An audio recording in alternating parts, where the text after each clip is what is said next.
some days we don't really sleep too much because we are just trying to follow what's going on and to figure it out, actually, how it will be in the future. He made a huge international press conference, and for me, it was like a fairy tale because he was speaking about democratic values, about real economical changes and democratic changes, about the euro, about how Hungary has to be part again of the European Union. So I was just, am I dreaming or what? I Wow. am Wow. really awake, or it is just a dream.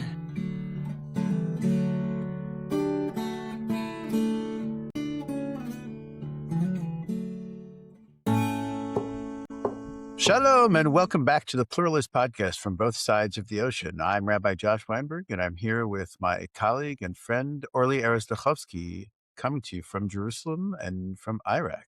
Orly, how are you? We just got through Pesach, Yom HaShoah. We're now in between the Yoms, as we say, the Yamim, the national observance days of Yom HaShoah, Yom HaZikaron, Yom HaTzmaut. How are you feeling at this moment? Yeah, it's been not an easy time. A ceasefire we just declared a couple of days ago. It seems like, I don't know, we lost track of time. And after a very, very difficult period of 40 days of war, I mean, the war in Lebanon is still going on.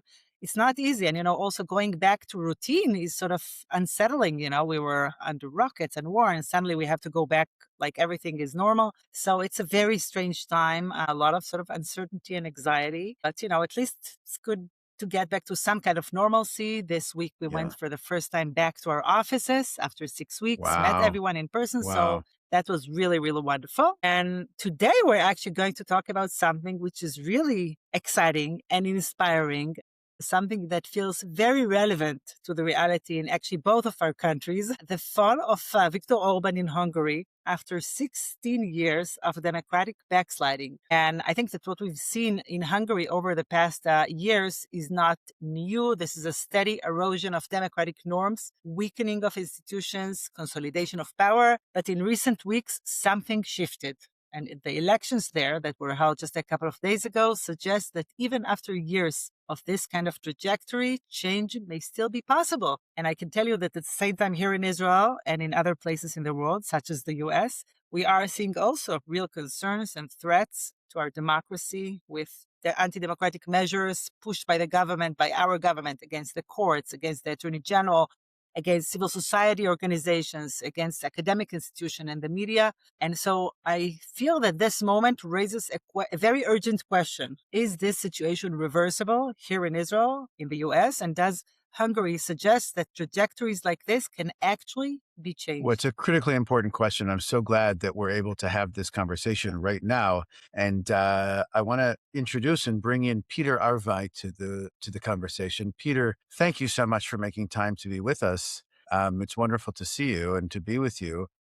Peter, I just have to say that, you and I have met, and as you are, of course, a representative from Artsenu in Hungary, I was just thinking about this one moment a few years ago when many of us together, and you and I were walking down Kaplan Street in Tel Aviv on a Saturday night. You remember it, of course, yes? Definitely. Yes. It's a beautiful memory, really a very So heartwarming memory.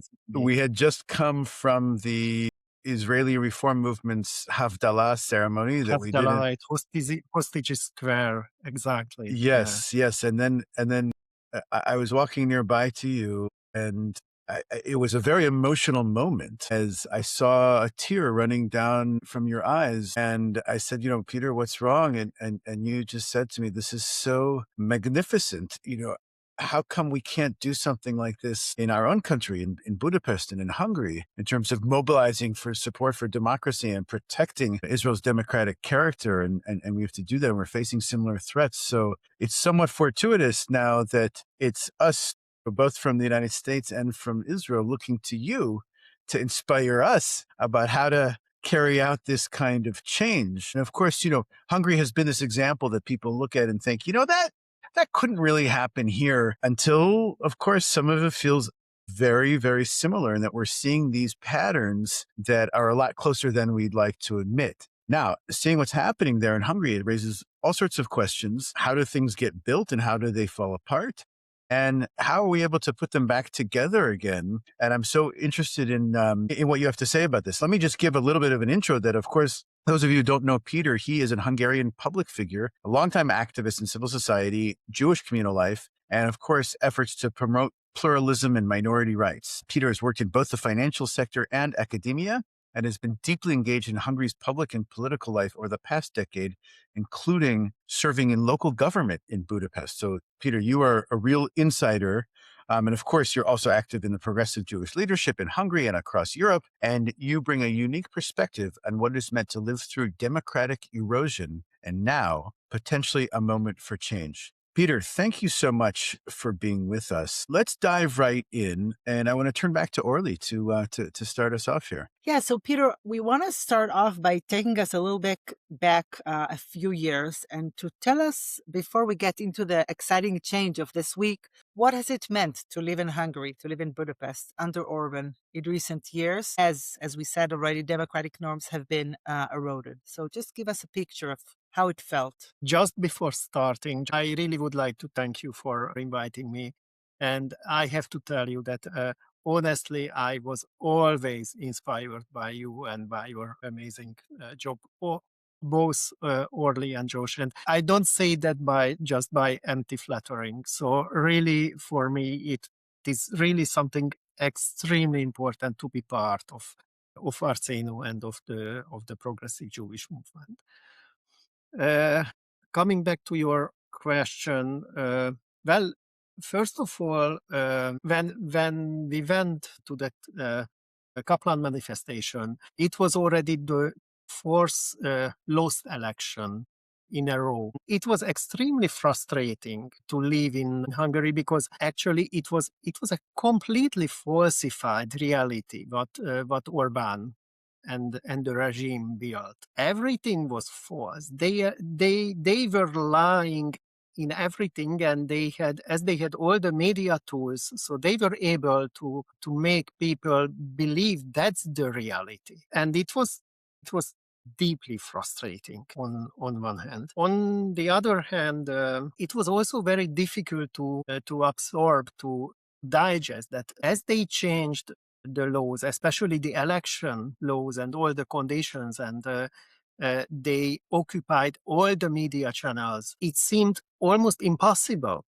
actually, to change that. And even the result of last Sunday, actually, where Mr. Magyar got almost 70% of the seats in the parliament, did only a little bit more than 50% of the votes. So it shows clearly that actually the structure was created in order to keep them in the power, even if they don't win the real 2/3 of the. So it seemed almost impossible actually to change that situation. And what was also very difficult for me, especially, corruption was extremely high, and there were just more and more people collaborating. So many people actually accepted that situation, and they became part. They just wanted to get some advantages. Some more got much more advantages, but people were ready to collaborate. And for me, as a Jew from the Galut and from my Hungarian background, actually, I got always the words of my grandparents who were just speaking about the situation where people started to collaborate, actually, with the regime, even before, but especially during the war. And so it just destroyed step by step everything. And we know where the end was actually of that procedure. So it was even a personal aspect that I felt really, really bad. And Orban was playing always the card of the religion, so he cooperated with the churches, especially with the Catholic churches, but also with Chabad. And Chabad was representing the Hungarian Jewry. Even if Chabad had nothing to do, actually, he had no roots in Hungary. They even took the control of the Hungarian Orthodoxy. And it was really, really very bad, a very bad feeling that even there are Jewish people who are ready to cooperate with the power just for some more power and especially for money. Yeah. So, Peter, it's a fascinating and it's a very complex picture that you're painting. Just for our listeners who may not be well into the weeds of Hungarian politics and society, would you take us back 16 years ago and just tell us what were the steps that Viktor Orban took, when he became elected and his, am I saying it right, Fidesz party? What were the steps that he took to make significant change to Hungarian's political system? And, how did he change democracy, essentially? You mentioned the media briefly, but just if you could just paint sort of a big picture for us leading up to the elections that just took place. Actually, I think that there were two levels they were playing on. The first one, it was the communication. So he started immediately to occupy the media channels and to speak in an extremely populistic way. They made daily survey of everything before they created a very detailed communication and media strategy. They did it in everything. So actually, the politics were not based on principles, but only how to be popular. That was the only one thing what was important.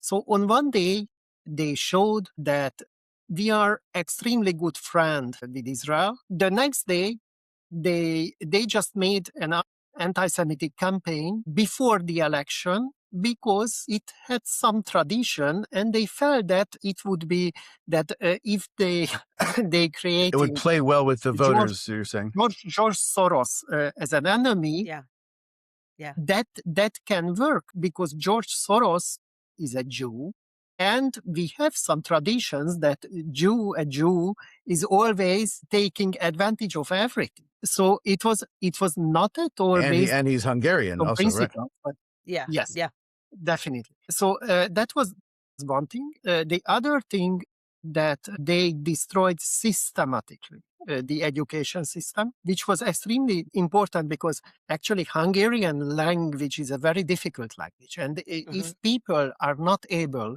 to speak well foreign languages, you won't have any more access to any other information resources than the government propaganda channels.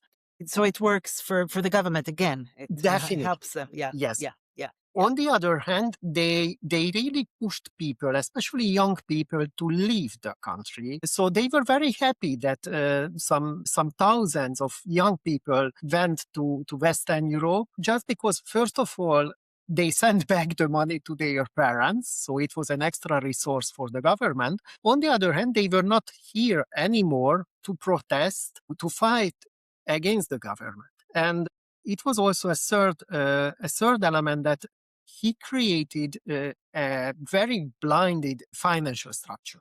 So based on financial corruption, actually, they started to control everything. And when the country is not very rich, and especially on the countryside where everybody is depending financially, well, it's a real tool to push people going to vote for them. So that's step by step how they created that completely falsified reality.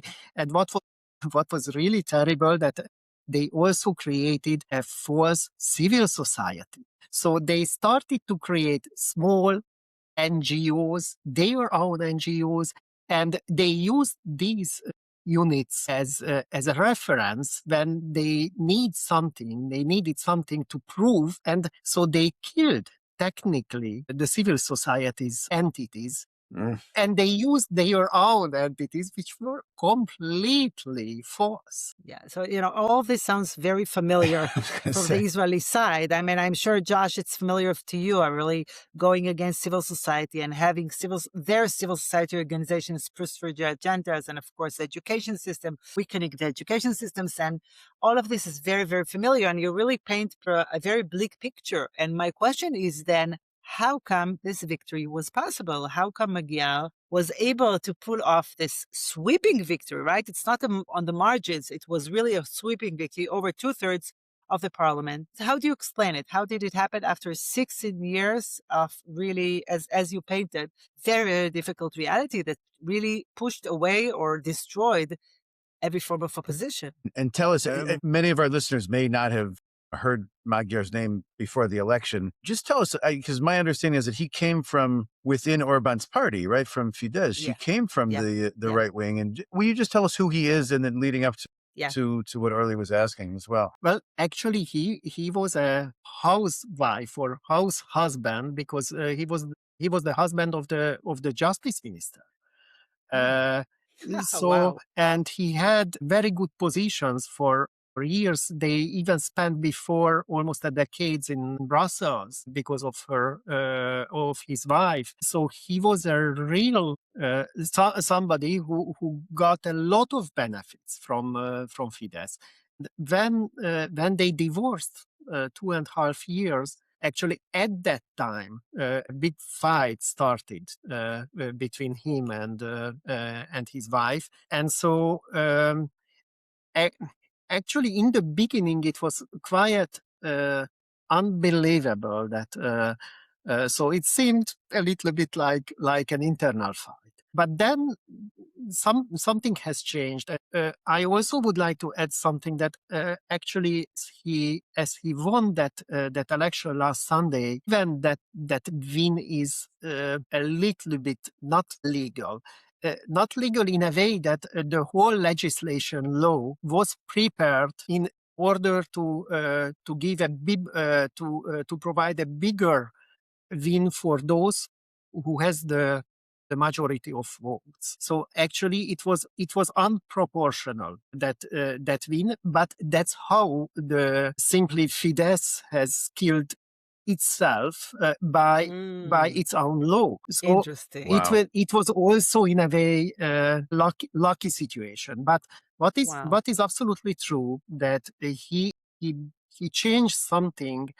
And I think that what he made really very, very good was that he started to go to the countryside, and he went to meet people personally. He made some 600 visits on the countryside during the last 1.5 year, which is an extremely high number. And started to actually he has a charisma. So in a way, he's a little bit similar to Viktor Orban or to Emmanuel Macron, for example, who came into the power in France almost the same way. Actually, he had a charisma. He was an excellent skill of speaking, and he was very convincing. But where Magyar was really strong, he was able actually to let the people believe that the change is possible.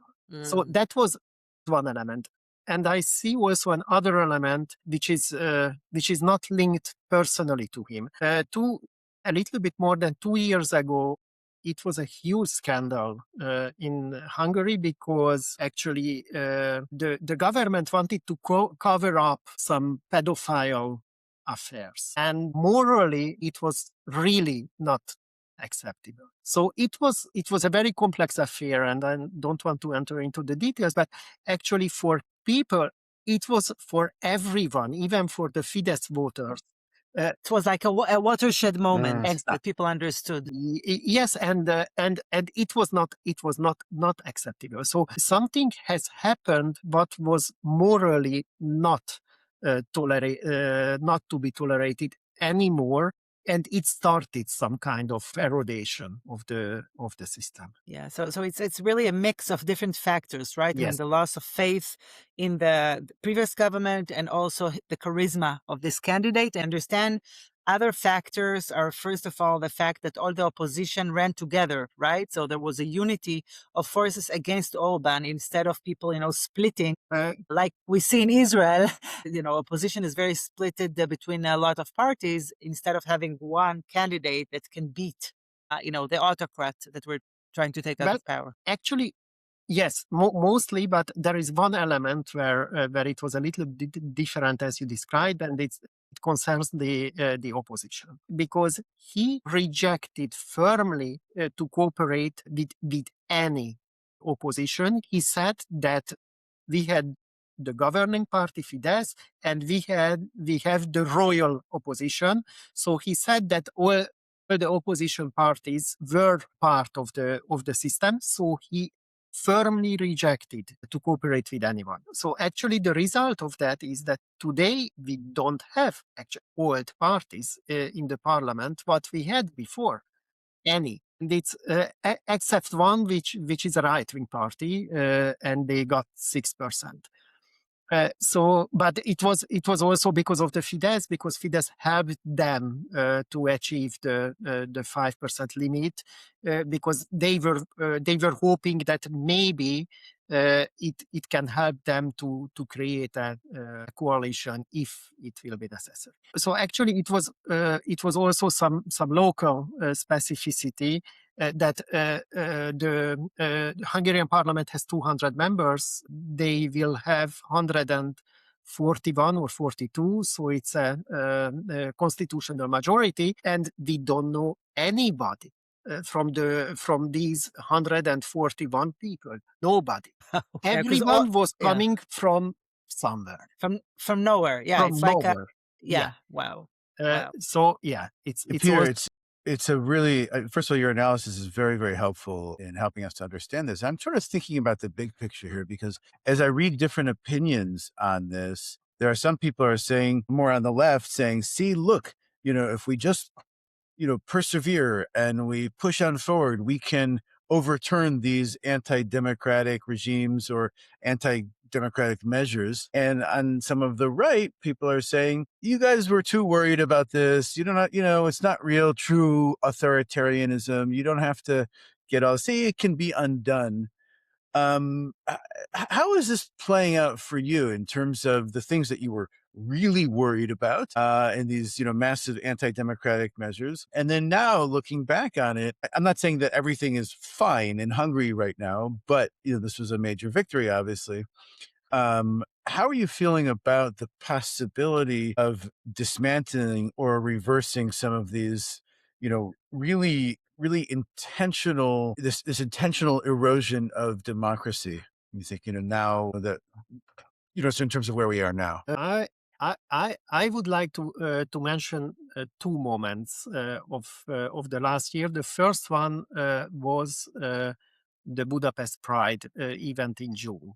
Viktor Orban and the government banned that Pride event, and people went out to the street. Budapest has roughly 2 million inhabitants, and there were 300,000 people on the street on that beautiful sunny day of June last year. Peter Magyar didn't say anything against the banning, and he was not there.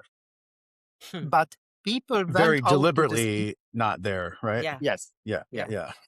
And so at that moment, people show a real force against the government, and they showed clearly that there is a limit. And even if they ban, even if they try to make people scared, they don't accept that after a certain limit. So it was not a typical Pride event, because people didn't go there to show real solidarity for the LGBTQ community. They wanted to show solidarity for liberty, actually, and for a free society. So it was one moment. The second moment was the national holiday in October last year, when Magyar made a huge speech, and once again there were some almost 200,000 people again on the street just to watch him and to hear his speech. And actually, it showed some force. So people started to believe that change can be possible. I think that actually, so there is, of course, there is a political side. There are many political works to do, how to build a new party, a new movement, and everything. But I also think that there are some morality. So when people cannot absorb anymore that something is really not based on a moral basis, it can also change things. And that's why, for me, it was so uplifting to be there at that event on Kaplan, because what I felt there, that there are many people who don't accept that they destroy anything or everything, democratic values, and just general moral human values.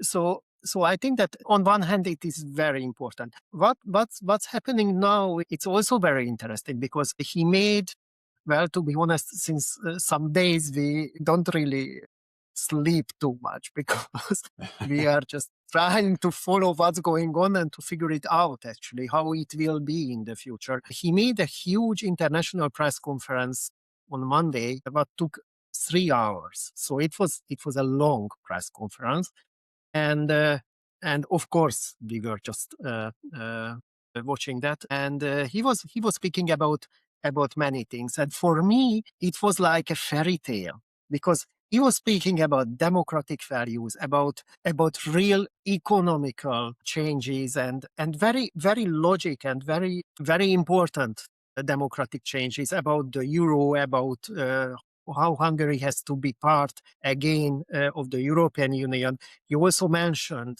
actually the relationship with Israel and how to strengthen actually the position of the Hungarian Jewish communities. On one hand, it was really like a fairy tale. So I was just, am I dreaming or what? Wow. I am Wow. really awake, or it is just a dream. We finally arrived at this moment. Yeah. Yeah. And so I think that actually that there is some good intention in a general way of people. People would like just to live peacefully, and they would like just to prospect in their professional life, in their family life, and it's a huge energy, and it's a very positive energy, and also Yeah. that's why I told you in the beginning that for me, when the first time I was taking part of Arsenu community, and when I went to Israel almost 10 years ago, and I met first almost everybody of the Israeli Reform movement, for me it was just also like a dream. But on the other hand, it showed also that when we have an intention, actually we can build something just because we have a moral base, and it's a very solid base. Yeah, it seems like, when you describe the press conference, it seems like you finally have a government that sees its people and wants the Exactly. good of its people. And I want you, talking about these feelings, to take us for a moment for the Sunday celebrations. I mean, how was the mood? I mean, we saw some pictures and videos, and it was so exciting and moving. But maybe take us, just tell us a little bit about how it felt. How are people feeling now in Budapest, in Hungary? Exhausted on one hand, and really excited on the other hand. Mm. It was really a moment of real happiness when you feel that there is a chance that that nightmare will really pass away, and you will get back your normal life, because it was not a normal life anymore. It was so stressful. It just gave hope that you can change, or even yes, it was also some kind of proudness that you were able to give, maybe just very small things, but still. And I deeply believe in the fact that everybody has its own responsibility, but everybody also has its own space to move a little bit. So we can do things. Maybe it seems that what we are doing personally, it's just small things, but still we have to follow our principles, and when it's time, we have to move. So yeah. Well, that's an important lesson that everyone needs to internalize, that, each person can make a difference, in fact, whether it's, a small piece or massive, but Peter, I mean, Orly was asking about the mood in Budapest. Tell us a little bit more about what the Jewish community is feeling right now in Hungary. You mentioned Chabad sort of being aligned with Orban and with Fidesz earlier. Paint us a picture because, Budapest is or Hungary has such a rich Jewish history. And even also, from the liberal movements, dating back to the Neologi and to the birthplace of Theodor Herzl, like where are they now? And give us a little bit of a lay of the land, if you would. Well, the Hungarian Jewry after the Shoah. So first of all, the Shoah killed 80% of the Hungarian Jewry, and especially the people from the countryside. So mostly the Orthodox people. The Budapest Jewish community survived. More than half of that community survived after the war, but right after the war, actually, it was the transition into the Soviet system. Communism. So it was not possible anymore to keep the Shabbat and to have kosher, for example.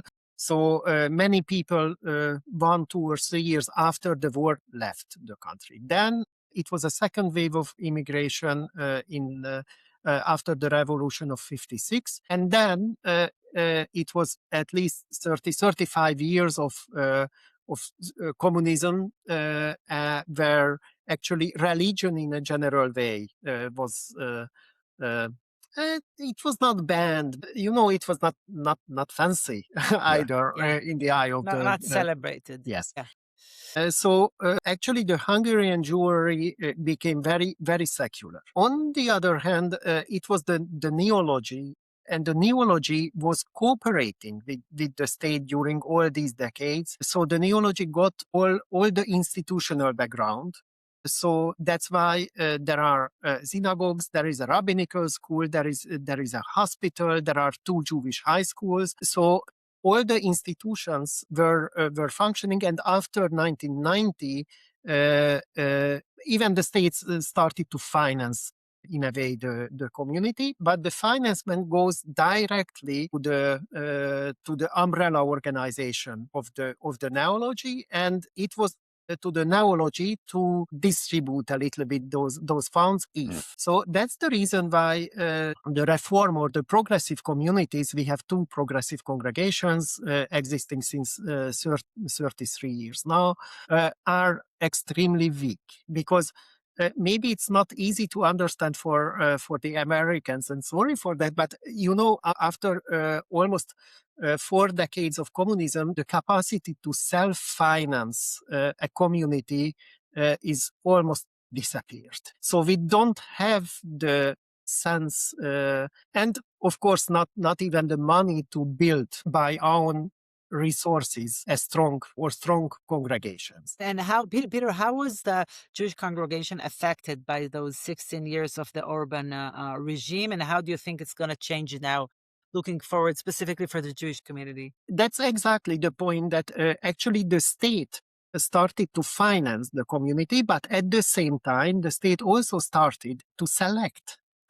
So the state was formally financing Majihis, the umbrella organization, and at the same time, they gave much more money to Chabad just to corrupt them, or they were asking for that money, I don't know, but actually they were cooperating very well each other's. Chabad people with their traditional costume and everything, because if you look at me, I am not a Jew in the eye of a Hungarian. If you see a Chabad people, here is a Jew. So actually, they proved that Orban is not anti-Semitic. And on the other hand, they gave them a lot of money. Recently, for example, just a little bit more than 1 year ago, they gave so much money to them that they bought an aluminium factory. I don't know the exact name, where you are making aluminium. Yeah. So now we have a kosher aluminium, or they have a kosher aluminium factory, which is a nightmare. It is just and how do you think it's going to change now? I mean, the relationship of Magyar to the Jewish community. Can you say a word about that? It remains to be seen. We dream, and we hope that now we can start actually some some job with them, and we will be able to show them that the Jewry is not Chabad. Yeah, So I yeah. deeply hope that we will have the opportunity, and if he will be like he seems to be, actually, that would be the normal way to review the whole refinancing system and the cooperation between the different Jewish streams and the state. Yeah. Peter, as I've been listening to you, I've been thinking about Professor Kim-Lane Shepely. So that's an American professor who actually researched what she called autocratic legalism, which is how democracies are eroded from within, which is really what you describe, what Orban is doing, and is really, really similar to other places like Israel. And she really outlines 8 specific steps in that process. After winning the elections democratically, then gradually you weaken the institutions that should restrict the power of the government, and of course undermine the courts and appoint loyalists. And I'm sure this sounds familiar, Josh, to you too. Gaining control over the media, delegitimizing opposition, and at the end, the very end, and that's sort of, I think, our concern in both the US and Israel, changing the rules of the elections to make sure they remain in power. I think what happened in Hungary has really, really inspired so many people around the world, and especially in Israel, because as we've said, we have been fighting for the last 3 years so hard. Obviously, we have all the wars on top of it, but really fighting for our democracy. And, we are wondering, and a lot of people are talking now in Israel, whether this is also applicable in Israel, and what lessons should we learn from the Hungarian victory. And the U.S. Don't count us out here on that. And the U.S. completely, to see how we can, first of all, maintain the hope that we can bring about change, even in the face of such really, really challenging regimes. And then how do we do it? And what are the changes, obviously, between the 3 countries that could make a difference? And again, it really, really gives me hope. And I know that we can bring about change, but really seeing this happen after it was hard to believe that this is reversible, I think is really, really inspiring. And Josh, I'm sure you see this on your end as well. Well, look, both the U.S. and Israel are approaching elections this year. Israel for, the entire Knesset and prime minister, and Americans are looking at the midterm elections, both which carry significant weight and are very, very meaningful and very, very important. And Peter, we're going to look to you to give us some inspiration as to how to make serious change and really to how to prevent the erosion of our democratic institutions, because that's what's at stake right now. We're seeing it both in Israel, all the examples that you gave in terms of civil society and NGOs, the media, higher education, all of that is really like a textbook almost, in terms of how it's going. But I think we are really approaching the end of the episode. And I want to ask you, Peter, because we usually end by asking our guests, where do they find hope? Where do they find strength and optimism? But I want to ask you a slightly different question. I want to ask you where, during this really difficult time of a long struggle for democracy, where did you find the strength to go on? And what can your experience teach us on how can we persevere until we can bring about change? So please share with us. Well, as I said, during the years, I felt that it is almost impossible to change. On the other hand, we believe by faith that that the moment can come.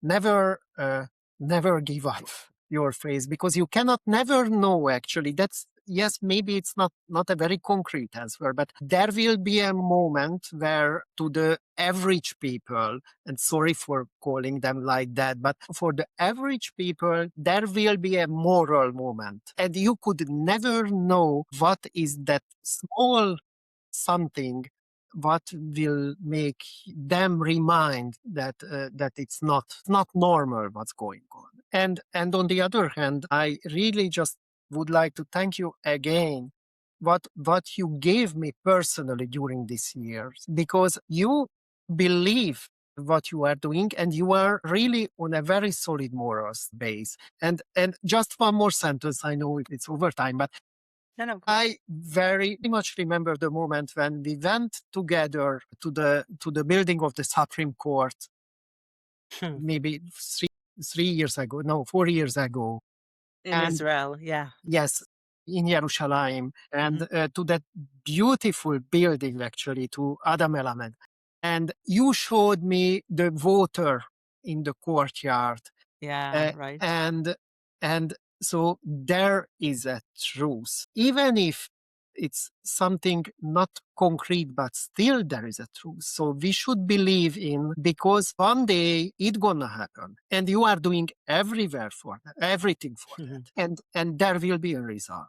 Thank you, Peter. Thank you so much. I have to tell you, I don't know what about you, Josh. I think what keeps me going is, as you said, Peter, history goes, in trends, right? And as you said, Peter, there is this watershed moments that bring about this change. And we have to remember so many good people around us. You mentioned this too, that are with us and will help us bring about change. And it's really very moving. Josh, I don't know how you feel about it. Absolutely. And Peter, it's such an inspiring story. And I will just say what we say in Hebrew is Ken Yirbu. May there be more such instances like this.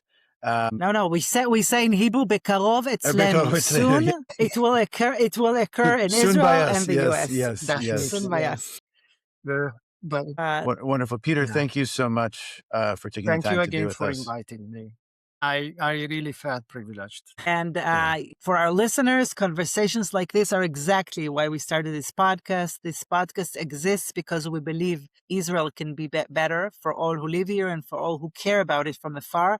But that takes honest conversation and it takes partnership. So if this episode meant something to you, please share it and help us keep the conversation going. To stay up to date, subscribe on YouTube or wherever you listen to podcasts. If you want to help us grow, go ahead, leave a 5-star review and send this episode to someone who should be part of this conversation. If you're interested in sponsoring an episode or marking an upcoming occasion, we'd love to hear from you.